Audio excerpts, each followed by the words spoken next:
It's such a beautiful way to integrate any type of those DMT releases that people can have. It doesn't always happen for everyone, but it can really happen.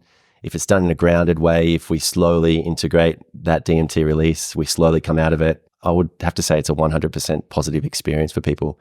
And other groups that I've joined, it's definitely not. It's not a 100% positive experience if it's not facilitated in the correct way. Is it kind of funny for you, like holding ceremonial space?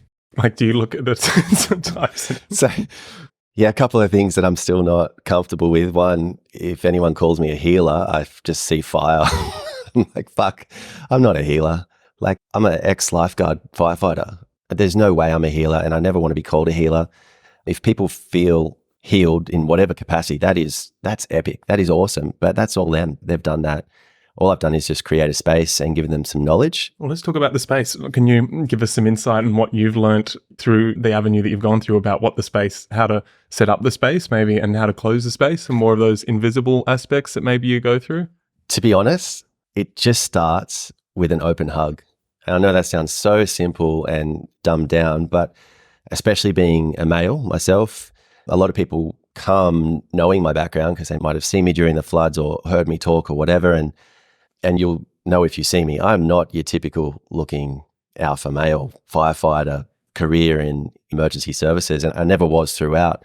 I learned a long time ago that even in that industry, I don't want to be something I'm not. So, I stayed fit and I worked out in the gym, but it was never to get massive and put muscle on. And I climbed my way up through that career, but not through yelling and screaming and throwing my weight around, what little weight it was, but it was just through, I suppose, being myself, being grounded, making calm decisions. And so when someone steps into whatever space I'm using at the time, and that's another thing, I don't have a space. I'm completely mobile. So I need to take that into account as well. I choose my space a lot of the time, all the time for public workshops, but not all the time for private. I need to have something stable there. And for me, it just starts with an open hug to whoever. And quite often it's men that don't want to be hugged. And it might be a little awkward exchange, but it's just making sure that they feel comfortable and, oh shit, here's a guy who's open. He wants to hug. And that kind of sets the scene for the experience we're going to have, especially those hostages can come in not wanting to experience or open themselves up or see the light that might exist on the other side or possibly the shadow. So being a very welcoming, opening experience. And those workshops that I have, the breath and ice, and I have the sound healer there, they're always very connected people, spiritually, socially. They're always there as well, welcoming people as they come in.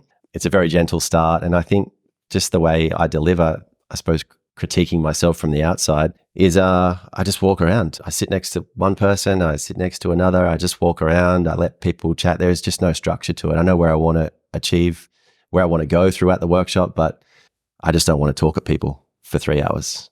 It needs to be interactive.